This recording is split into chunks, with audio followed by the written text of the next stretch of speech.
Hello प्यारे बच्चों, आज के इस वीडियो में हम लोग बात करने वाले हैं कोलिजन की। लास्ट वीडियो में हम लोगों ने देखा था कंजर्वेशन ऑफ एनर्जी के बारे में, तो आज उसी टॉपिक को हम लोग थोड़ा सा एक्सटेंड करते हैं और आते हैं हमारा कोलिजन वाला पार्ट। देखिए, कोलिजन मतलब क्या होता है? दो चीजों का टकराव।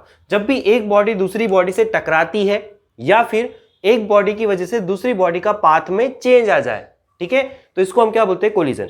और जब भी कोलिजन होता है हमेशा यहाँ पर बॉडी की जो काइनेटिक एनर्जी एंड मोमेंटम है वो हमेशा क्या होगा? चेंज होगा। आपने देखा होगा कि जब भी किसी ऑब्जेक्ट की टक्कर होती है तो टकराने के बाद उनकी वेलोसिटीज के अंदर क्या हो जाता है? चेंज होता है। और वेलोसिटी में अगर चेंज हो रहा है इसका मतलब काइनेटिक एनर्जी चेंज होगी, इसका मतलब क्या है? आपका मोमेंटम भी चेंज होने वाला है, ठीक है। तो कोलिजन जो होता है हमारा, इसके अंदर अगर हम टोटल एनर्जी की बात करें तो एनर्जी का कंजर्वेशन क्या बोलते हैं कि किसी भी सिस्टम की जो टोटल एनर्जी है वो क्या होगी? Always conserve. और टोटल मोमेंटम भी हमेशा क्या होता है? आपका कंजर्व। तो टोटल अगर हम मोमेंटम की बात करें तो ये क्या होगा? आपका ऑलवेज कंजर्व। टोटल मोमेंटम का मतलब क्या? एक बॉडी है दूसरी है, लेट्स से कि दोनों का मोमेंटम था इनिशियली 10 यूनिट, तब जब ये दोनों टकराए तो लेट्स से कि इसका मोमेंटम हो गया 15, तो इसका कितना हो जाएगा? 5। टोटल मोमेंटम कितना था? 20, तो टकराने के बाद भी टोटल मोमेंटम कितना होगा यहाँ पर? आपका 20। इसका मतलब ये होता है। तो total energy and total momentum यहाँ पर क्या होगा? Always conserve. किसी भी टाइप का आपका क्या हो? कोलिजन हो। नाउ कोलिजन हमारे दो टाइप के होते हैं। पहला होता है आपका इलास्टिक कोलिजन, सेकंड होता है आपका इन इलास्टिक कोलिजन। अब देखिए, इलास्टिक कोलिजन का मतलब क्या है? एग्जांपल से समझते हैं। एक फ्लोर है जिसके ऊपर मान लीजिए मैंने किसी हाइट से एक बॉल को यहाँ पर क्या करा? थ्रो करा, गिराया, ठीक है, कोई फोर्स नहीं लगा रहे, ऐसा पकड़ा और इससे छोड़ा, ठीक। तो जब ये नीचे जाएगी, इससे टकराएगी, यहाँ पर हुआ इसका कोलिजन। अब अगर ये टकराने के बाद यहाँ पर सेम हाइट तक वापस बाउंस कर जाए तो ऐसे टाइप की कोलिजन को हम क्या बोलने वाले हैं? यहाँ पर इलास्टिक कोलिजन।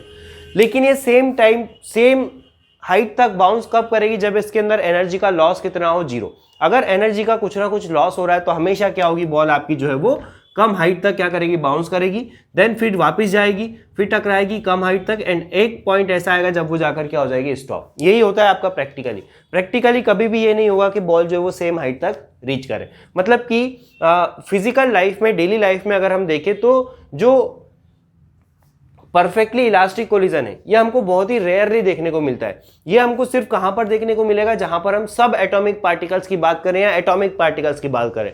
बड़े ही छोटे छोटे से पार्टिकल जब वो टकराएंगे तो वहां पर हो सकता है कि आपको इलास्टिक कोलिजन देखने को मिले, बट रियल लाइफ में ये चीज देखने को नहीं मिलेगी। तो इसका मतलब क्या? अगर बॉल यहां तक आई, ठीक है, और सेम हाइट तक अगर रिटर्न गई, इसका मतलब क्या है कि इसके अंदर जो काइनेटिक एनर्जी है उसका लॉस कितना हुआ? 0।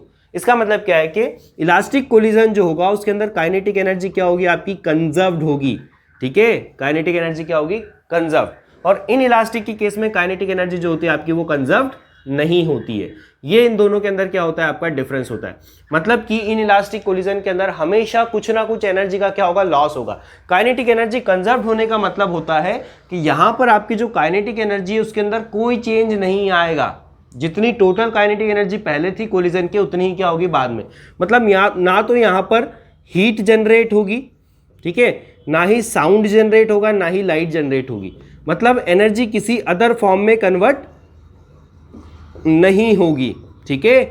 बट यहां पर आपका जो इन इलास्टिक कोलिजन है, इन इलास्टिक मतलब क्या? जिसके अंदर काइनेटिक एनर्जी कंजर्व नहीं होती है। तो यहां पर क्या होगा? कुछ part of kinetic energy convert हो जाएगा किसके अंदर? आपका heat, light, sound and other form, ठीक है। किसी भी अदर फॉर्म के अंदर एनर्जी क्या होगी? आपकी कन्वर्ट होगी। इसको हम क्या बोलते हैं? In elastic collision. Now perfectly elastic का मतलब हमने समझा।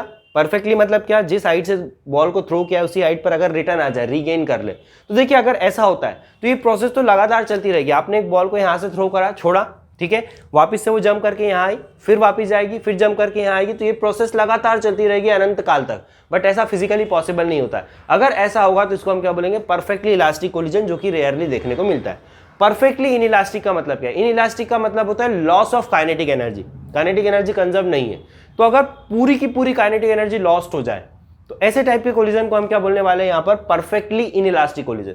फॉर एग्जाम्पल, मैंने मड लिया और मड को एक वॉल के ऊपर थ्रो किया, तो आप देखेंगे कि जब मड जाकर इस वॉल पे टकराएगी तो इस वॉल के साथ क्या हो जाएगी? चिपक जाएगी। मतलब कि कोलिजन के बाद, फॉर एग्जांपल, एक बॉल ये है, दो बॉल, दूसरी बॉल ये, जब ये दोनों एक दूसरे से टकरा रही है और टकराने के बाद अगर ये दोनों एक दूसरे के साथ क्या हो गए? स्टिक हो गई टुगेदर, तो इस टाइप के कोलिजन को हम क्या बोलते हैं? Perfectly in elastic collision. यहां पर देखिए, या फिर वॉल के ऊपर अगर मैंने क्या करा? किसी कीचड़ को फेंका और वो जाकर यहां पर चिपक गया, तो ये भी क्या होगा? Perfectly in elastic. बिकॉज इसकी जो पूरी की पूरी काइनेटिक एनर्जी है वो यहाँ पर आने के बाद क्या हो गई, जीरो। ठीक है, क्यों? क्योंकि इसके साथ स्टिक हो गया। स्टिक हो गया मतलब कि आपका जो मूवमेंट है वो जीरो हो गया, तो काइनेटिक एनर्जी कितनी हो गई यहाँ पर, जीरो। नाउ अब हमको यहाँ पर क्या देखना है, इस इलास्टिक कोलिजन के लिए हमको यहाँ पर क्या करना है, कुछ डेरिवेशंस निकालना है कि टकराने के पहले जो वेलोसिटीज थी उसमें क्या चेंज आएगा टकराने के बाद, अगर इलास्टिक कोलिजन होता है तो उसका हम लोग डेरिवेशन देखते हैं। वन डायमेंशनल कोलिजन देखेंगे, then two dimensional. One dimensional मतलब एक लाइन है, उसी में दो बॉल्स मूव कर रही है, टकराने के बाद भी उनका जो कॉम्बिनेशन है वो उसी लाइन में मूव करता है, इसको हम क्या बोलते हैं, वन डायमेंशनल कोलिजन। तो चलिए देखते हैं वन डायमेंशनल कोलिजन को। सबसे पहले चलिए वन डायमेंशनल इलास्टिक कोलिजन को हम लोग यहाँ पर डील करते हैं। यहाँ पर देखिए हमारे पास दो बॉल्स है A एंड B, इसका मास है m1 and m2। Initially before collision ये क्या कर रहे हैं, आपकी u1 एंड u2 वेलोसिटी के साथ क्या कर रहे हैं, मूव कर रहे हैं। नाउ जब ये दोनों एक दूसरे से टकराएंगे, ठीक है, इसकी इससे टक्कर होगी, तो ये वाला जो फर्स्ट वाली बॉल है ये क्या करेगी, सेकंड वाले के ऊपर फोर्स लगाएगी, और सेकंड वाली जो बॉल है वो क्या करेगी, फर्स्ट वाले के ऊपर फोर्स लगाएगी। ठीक है ना, every action has equal and opposite reaction. Now इस फोर्स की वजह से देखिए क्या होगा कि ये जो फर्स्ट वाली बॉल है इसकी वेलोसिटी में चेंज आएगा, और इस फोर्स की वजह से फर्स्ट वाले की वेलोसिटी में चेंज आएगा, और इसकी वजह से सेकंड वाले की वेलोसिटी में चेंज आएगा। तो लेट्स से कि टकराने के बाद आफ्टर कोलिजन क्या हुआ कि जो पहले वाले की वेलोसिटी थी वो कितनी थी, u, चेंज होकर कितनी हो गई, v final velocity, and b वाले की वेलोसिटी हो गई आपकी v2। नाउ ये हुआ आपका कोलिजन ओवरऑल। नाउ अब ये जो कोलिजन है किस नेचर का है, आपका इलास्टिक कोलिजन, और हमको पता है कि इलास्टिक कोलिजन के अंदर जो इसका मोमेंटम होगा वो क्या होगा, आपका कंजर्व। तो हमको पता है बाय कंजर्वेशन ऑफ मोमेंटम, हम क्या लिखेंगे, by conservation of momentum, momentum before collision is equal to momentum after collision. देखिए बिफोर कोलिजन टोटल मोमेंटम कितना है, बिफोर कोलिजन मोमेंटम है m1 u1 mass into velocity, तो ये हो गया आपका m1 u1 प्लस सेकेंड वाले का मोमेंटम कितना था, देखो m2 u2। तो बिफोर कोलिजन मोमेंटम कितना था टोटल सिस्टम का, m1 u1 plus m2 u2। Now after collision देखिए वेलोसिटी में चेंज आया, तो पहले वाले का मोमेंटम चेंज, सेकंड का भी चेंज, लेकिन दोनों का जो सम है वो क्या होगा, इसी के बराबर होगा, यही तो कंजर्वेशन ऑफ मोमेंटम बोलता है। तो यहां पर हम क्या लिखेंगे, m1 v1 plus m2 v2। तो देखिए total momentum before collision is equal to क्या होगा, total momentum after collision. Now इसको थोड़ा सा हम लोग अरेंज कर लेते हैं, हम m1 वाली टर्म एक तरफ, m2 वाली टर्म एक तरफ, तो ये हो जाएगा आपका m1 v1 उधर से इधर लेकर आया तो नेगेटिव हुआ, m1 को कॉमन लिया तो ये बचा आपका क्या, u1 माइनस v1। ठीक है, m2 यहां से देखिए कॉमन लिया, इस m2 u2 को उधर ले गए तो यहां पर क्या बचा आपका, देखो v2 माइनस u2। ठीक है, इसको नाम दे दो इक्वेशन नंबर 1। ठीक है, नाउ हमारा जो कोलिजन हो रहा है वो कैसा है, इलास्टिक नेचर का। इलास्टिक है मतलब कि क्या होगा, आपका काइनेटिक एनर्जी भी कंजर्व्ड होगी बाय काइनेटिक एनर्जी कंजर्वेशन। अब देखिए काइनेटिक एनर्जी कंजर्व्ड हो रही है, इसका मतलब क्या कि पहले जितनी काइनेटिक एनर्जी थी सिस्टम की टोटल, उतनी ही क्या होगी टकराने के बाद। तो देखिए पहले कितनी होगी, सबसे पहले बात करते हैं इस फर्स्ट बॉल की। तो फर्स्ट बॉल की काइनेटिक एनर्जी कितनी होगी, देखो हाफ m1 v1 स्क्वायर, ये होता है हाफ mv स्क्वायर। सेकेंड वाले की कितनी हुई, half m2 v2 square, sorry u1 u2 है, इनिशियल की बात कर रहे हैं तो यहाँ पर u1 आएगा, यहाँ पर क्या आएगा आपका u2 इज इक्वल टू, टकराने के बाद वेलोसिटी कितनी हो गई v1, तो यहाँ पर एनर्जी इसकी हो जाएगी half m1 v1 square plus half m2 v2 square. ठीक है, दोनों की वेलोसिटी का हमने क्या, दोनों की जो काइनेटिक एनर्जी उसका हमने क्या कर दिया सम। तो बिफोर कोलिजन जितनी काइनेटिक एनर्जी उतनी आफ्टर कोलिजन। ना इसको थोड़ा सा सिंप्लीफाई कर लेते हैं, जो चीज कॉमन आ रही है उसको कॉमन लेकर काट देते हैं, और उसके बाद m1 वाली टर्म एक तरफ, m2 वाली टर्म एक तरफ। तो देखिए कॉमन क्या आएगा, 1/2 देखिए सभी के अंदर आ रहा है, तो 1/2 निकल कर कैंसिल हो गया। नाउ m1 वाली टर्म को इधर ले लो, तो ये m1 को अगर मैं कॉमन ले लूँ तो अंदर बचेगा आपका u1 स्क्वायर, प्लस का इधर आया तो माइनस का हो गया, ये is equal to m2 v2 square minus u2 square. ठीक है, ये लिखा। Now a square minus B square is equal to होता है a minus B into a plus B. तो यहां पर ये जो u1 माइनस v1 है स्क्वायर, इसको हम लिख सकते हैं u1 minus v1, u1 plus v1 is equal to m2 v2 minus u2 and v2 plus u2, ये लिखा हमने। ठीक है, चलो इतना हुआ, इसको नाम दे देते equation number second. Equation number second हमको देखिए अल्टीमेटली निकालना क्या है, हमको ये चीज़ निकालना है कि टकराने के बाद इनकी जो वेलोसिटीज़ है वो कितनी होगी, वो हमको पता करना है। तो हम क्या कर रहे हैं, यहाँ पर देखिए जो सेकंड इक्वेशन है ना, इसको हम डिवाइड कर देते हैं इस फर्स्ट इक्वेशन को। क्या कर रहे हैं, ध्यान से देखना, second equation divided by first equation. ठीक है, देखिए मैं डायरेक्टली लिख रहा हूँ अभी इसको, सेकंड को फर्स्ट से डिवाइड करना है। तो देखिए ये वाली टर्म आ गई इसके नीचे, तो आप देखेंगे कि m1 से m1 कैंसिल हो जाएगा। u1 माइनस वी वन से u1 minus V one cancel हुआ, तो बचा क्या इस तरफ u1 प्लस वी1, ठीक है, इक्वल टू इस साइड देखिए m2 से m2 कैंसिल हुआ, v2 माइनस u2 से v2 माइनस u2 कैंसिल हुआ, तो बचा क्या यहाँ पर आपका v2 प्लस u2। तो ये यहाँ पर देखिए आपके पास एक इक्वेशन जनरेट हो गई, u1 प्लस वी1 is equal to v2 plus u2, ठीक है। इसको थोड़ा सा हम लोग रीअरेंज कर लेते हैं। यहाँ से देखिए मैं ये जो u2 है इसको इधर ले लेता हूँ, v1 को उधर ले लेता हूँ, तो यहाँ पर देखिए क्या हुआ, u1 minus u2 is equal to v2 minus v1। अब यहाँ पर एक बहुत ही इंपॉर्टेंट आपको ऑब्जर्वेशन में देने वाला हूँ कि इलास्टिक कोलिजन के अंदर क्या होता है। देखिए u1 माइनस u2 का मतलब क्या होता है, u1 माइनस u2 मतलब u1 की वेलोसिटी में से अगर u2 की वेलोसिटी माइनस करें तो हमको क्या मिलेगी, आपकी relative velocity of a with respect to b, correct. Relative velocity of a with respect to b is equal to v2 minus V one. तो v2 माइनस वी वन क्या हो जाएगा, relative velocity of b with respect to a, ठीक है, after collision. ये after collision वाली है और ये जो है इनिशियल वो वाली कौन सी आपकी, बिफोर कोलिजन वाली। मतलब कि जो रिलेटिव वेलोसिटी थी बिफोर कोलिजन a की b के रिस्पेक्ट में, ठीक है, टकराने के बाद relative velocity of b will be जो आपकी रिलेटिव वेलोसिटी थी a की विथ रिस्पेक्ट टू b, ठीक है, बिफोर कोलिजन, ठीक है, और जो रिलेटिव वेलोसिटी आपकी b की with respect to a after collision वो क्या हो जाएगी, इक्वल, ठीक है। मतलब यहां पर रिलेटिव वेलोसिटीज का क्या हो गया, आपका इंटरचेंज हो गया, ठीक है।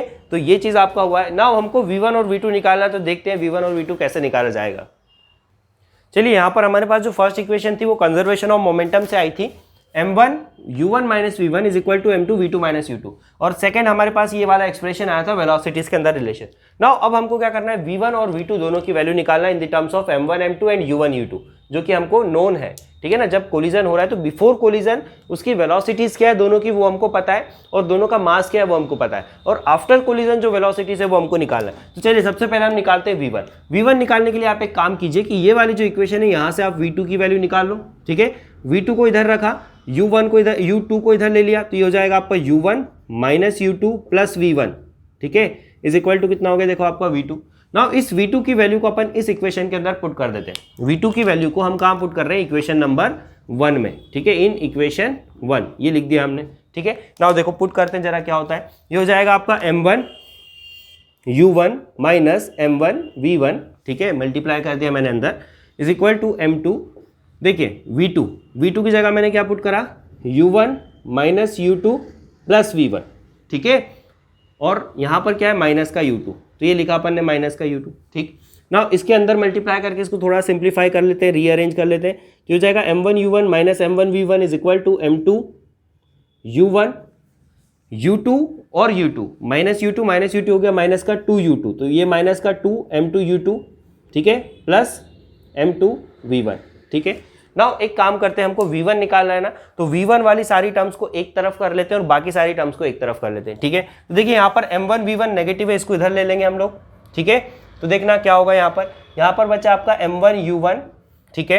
उसके बाद ये जो m2 u1 है इसको इधर ले लो, तो ये आएगा इधर हो गया माइनस का m2 u1, ठीक है, 2 m2 u2 इसको इधर लेकर आया तो ये हो गया आपका प्लस का 2 m2 u2 is equal to, यहाँ पर देखिए क्या था पहले से m2 v1 और m1 v1 हम लेकर आए, तो ये m1 v1 हो गया आपका प्लस का प्लस m2 v2, ठीक है, m2 v1 सॉरी v1 है, ठीक है, m2 v1 ये। नाउ देखिए अब क्या कर रहे हैं हम लोग, उधर वाला जो साइड है उसमें से हमने कॉमन लिया किसको, v1 को, तो अंदर क्या बचेगा देखिए m1 प्लस m2, ठीक है। यहाँ से देखिए इन दोनों में से कॉमन क्या आ रहा है u1, तो अंदर बचेगा आपका m1 minus m2 u1 plus 2 m2 u2। Now v1 अगर निकालना है तो ये जो m1 प्लस m2 है इसका पूरी इक्वेशन में डिवाइड कर दो, ठीक है। तो ये हो जाएगा देखिए आपका, मैं लिख देता हूँ यहाँ पर v1 is equal to m1 minus m2 upon m1 plus m2 times u1 plus 2m2 upon में m1 प्लस m2, ठीक है, टाइम्स u2। देखिए ये आ गया आपका v1 की वैल्यू आ गई m1 m2 and u1 u2 के टर्म्स में। अब सिमिलरली अगर मुझे मान लीजिए v2 निकालना है तो मैं क्या कर सकता हूँ यहाँ पर, सिमिलरली देखिए फटाफट से देख लेते हैं। अगर मुझे क्या निकालना है यहाँ पर v2 निकालना है तो मैं क्या करूँ, इस इक्वेशन से v1 की वैल्यू निकालूँ। v1 की वैल्यू देखिए क्या होगी, v1 को इधर रहने दो, इसको उधर ले जाओ, तो हो जाएगा माइनस का u1 plus u2 and plus v2 ये। और इस वैल्यू को अभी उठाकर इस इक्वेशन में पुट कर दो। तो जब आप यहाँ पर इसको पुट करेंगे और इसको जब सिंप्लीफाई करेंगे तो आपका जो V2 है वो निकल कर आएगा। V2 इज इक्वल टू आएगा आपका यहाँ पर M2 minus M1 upon M1 plus M2, ठीक है, इंटू में आएगा आपका U2 plus 2M1 upon M1 plus M2 times U1। ये आपका यहाँ पर एक्सप्रेशन निकल कर आने वाला है, ठीक है, ये वाला एक्सप्रेशन आपको निकल कर आने वाला है। तो आप एक बार ये पुट करके यहाँ पर चेक कीजिएगा, वेरीफाई कीजिएगा, जैसा हमने V1 के लिए किया है सेम काम आप V2 के लिए कीजिएगा तो आपको ये एक्सप्रेशन मिलेगा। और कमेंट सेक्शन में आप मुझे बताइएगा कि क्या आपको यहाँ पर ये सेम एक्सप्रेशन मिल रहा है या नहीं मिल रहा है। तो देखिए इस तरह से हमारा V1 और V2 दोनों की वैल्यू यहाँ पर क्या होगी, कैलकुलेट। नाउ अब हमको यहाँ पर कुछ इंपॉर्टेंट और स्पेशल केसेस देखना है जिससे हमारी जो अंडरस्टैंडिंग है इलास्टिक कोलिजन को लेकर वो और बेटर होगी। तो चलिए अपन देखते हैं यहाँ पर कुछ स्पेशल केसेस को। देखिए फर्स्ट केस हम लोग यहाँ पर लेते हैं कि अगर दोनों बॉडी जो है उनका मास क्या है आपका सेम है, ठीक है, M1 बराबर M2 बराबर क्या है M है। तो यहाँ पर हम लोग वैल्यूज को पुट करते हैं। देखिए V1 इज इक्वल टू क्या हो जाएगा आपका M1 माइनस M2, दोनों सेम था तो ये हो गया आपका फैक्टर पूरा का पूरा क्या 0, ठीक है। इस तरफ क्या हो गया, देखो 2 टाइम्स ऑफ M2 को M लिखा अपॉन में क्या M1 प्लस M2 तो इसको हमने लिखा M plus M, 2M upon 2M cancel out हो गया तो V1 इज इक्वल टू कितना आ गया आपका U2। मतलब कि जो वेलोसिटी, ठीक है, आपकी बी बॉडी की थी इनिशियली वो किसको ट्रांसफर हो गई है, ए को ट्रांसफर हो गई। ए की फाइनल वेलोसिटी क्या हो गई, बी के इनिशियल वेलोसिटी के बराबर। नाउ सेकंड देखते हैं अपन V2। तो देखिए ये फैक्टर आपका 0 क्योंकि M1 बराबर क्या है M2 तो ये माइनस हो गया 0, उस तरफ हो गया आपका 2M अपॉन में M plus M U1। Now देखिए इसको 2M से 2M को कैंसिल करा तो बचा क्या V2 is equal to U1। इसका मतलब क्या है, देखिए इनिशियली हमारा जो ए बॉडी उसका वेलोसिटी था U1, बी का कितना था U2। जब दोनों टकराए, दोनों का मास सेम है, दोनों जब टकराए तो ए की जो वेलोसिटी है वो चेंज होकर कितनी हो गई U2। मतलब कि बी की वेलोसिटी ए में ट्रांसफर हो गई है और जो ए की वेलोसिटी थी U1 वो किसके अंदर ट्रांसफर हो गई आपकी बी के अंदर। बी कितना था U2, उससे ट्रांसफर होकर कितना हो गया आपका U1।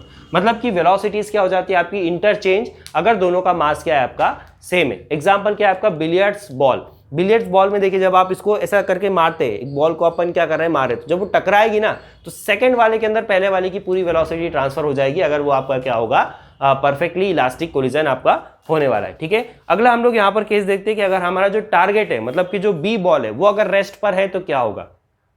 चलिए सेकंड यहाँ पर हम लोग केस देखते हैं जिसके अंदर क्या है कि अगर हमारा टारगेट बॉडी रेस्ट पे, मतलब कि ये जो सेकंड वाली बॉल है ये आपकी क्या है, इसकी वेलोसिटी 0 है, ठीक है, ये M2 है आपका और इसकी वेलोसिटी क्या है आपकी 0 है। और ये जो M1 वाली बॉल है इसकी कुछ वेलोसिटी और ये आकर इससे क्या कर रही है, टकरा रही। मतलब इसकी जो वेलोसिटी है U2 वो कितना है 0, ये कहीं भी मूव नहीं कर रही, खाली क्या हुई है, पड़ी हुई है। तो टकराने के बाद क्या होगा वो हमको देखना है। चलिए देखते हैं, ठीक है। तो यहाँ पर देखिए U2 अगर 0 है, U2 अगर आपका 0 इस इक्वेशन में पुट करते हैं, U2 अगर 0 तो ये पूरा फैक्टर हट गया।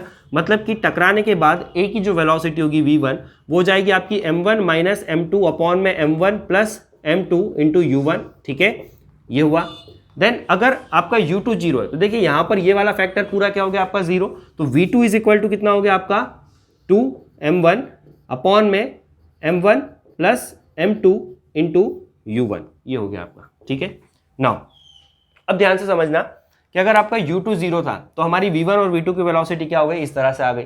नाउ अब इसके अंदर आते हैं आपके सब कैटेगरीज। सब कैटेगरीज का मतलब क्या होता है कि अगर V2 0 है, आपका जो टारगेट है वो रेस्ट पर है, लेकिन टारगेट का जो मास है वो बहुत ज्यादा है। पहला हम लोग केस लेते हैं कि जो टारगेट है हमारा, जिसको हम लोग टारगेट कर रहे हैं, जिसको हम हिट कर रहे हैं, मतलब कि जो सेकंड बॉल है इसका मास क्या है, बहुत ज्यादा है। M2 is much larger than M1, M2 is much much greater than M1, ठीक है, पहला केस। M2 की वैल्यू क्या है, बहुत ज्यादा हाई है। तो जब ये बॉल आकर इससे टकराएगी तो क्या होगा, देखिए M2 जब बहुत बड़ा है, ठीक है, पहली चीज M2 क्या है आपका, बहुत ज्यादा बड़ा है। तो M2 अगर बहुत बड़ा है तो V1 इज इक्वल टू, देखिए कितना होगा V1, ध्यान से समझना, V1 is equal to M2 बहुत बड़ा है एज कंपेयर टू M1, तो इस M1 को हम क्या कर सकते हैं, निग्लेक्ट। तो ये बचेगा क्या आपका माइनस का M2 upon M1 plus M2।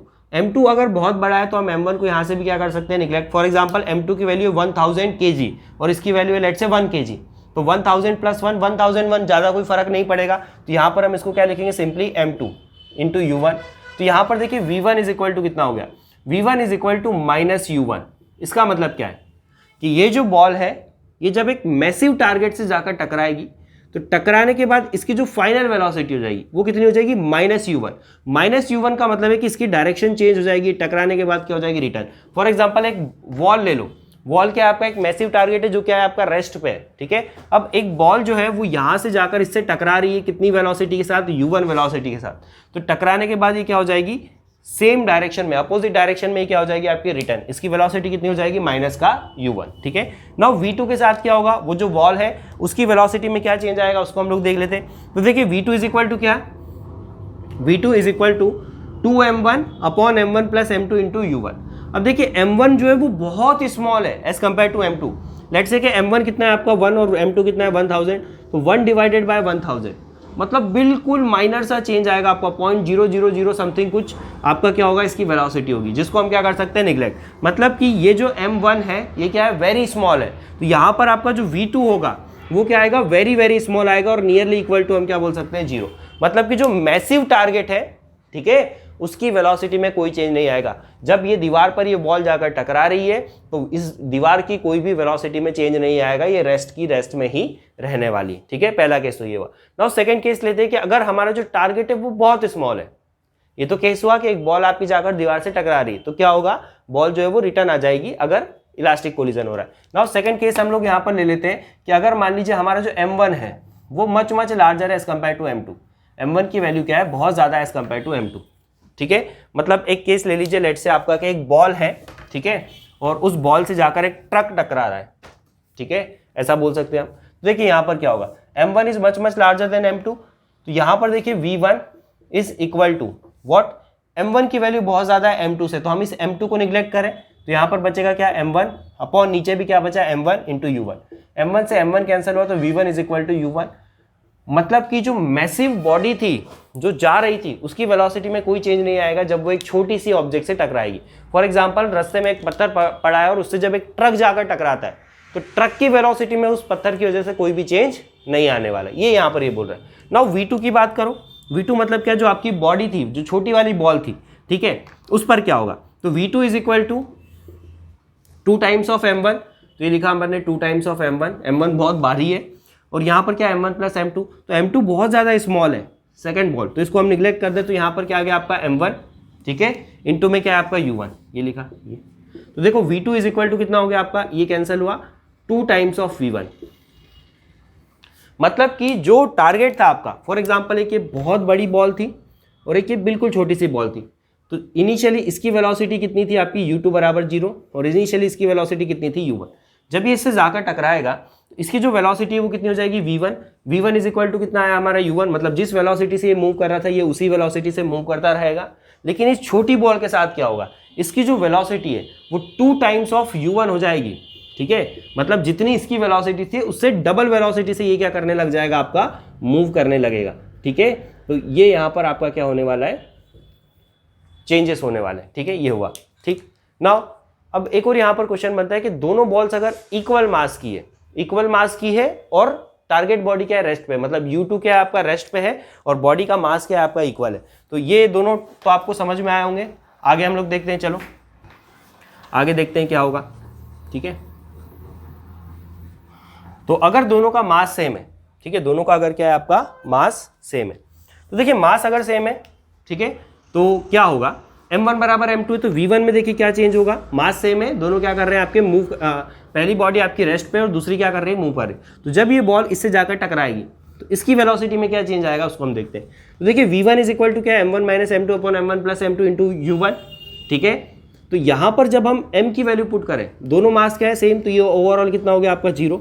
मतलब कि ये बॉल थी, ठीक है, जो ऐसी जा रही थी और ये बॉल थी आपकी रेस्ट पे, दोनों का मास क्या था आपका सेम, ठीक है, ये इसका क्या हो गया u1। तो जब ये दोनों एक दूसरे से टकराएगी, ठीक है, जब ये दोनों एक दूसरे से टकराएगी तो ये बॉल क्या हो जाएगी, रुक जाएगी, पहली वाली जो बॉल है वो क्या हो जाएगी, रुक जाएगी यहाँ पे, ठीक है, ये वाली बॉल जो है आपका क्या हो गई यहाँ पर रुक गई, इसकी वेलोसिटी कितनी हो गई 0।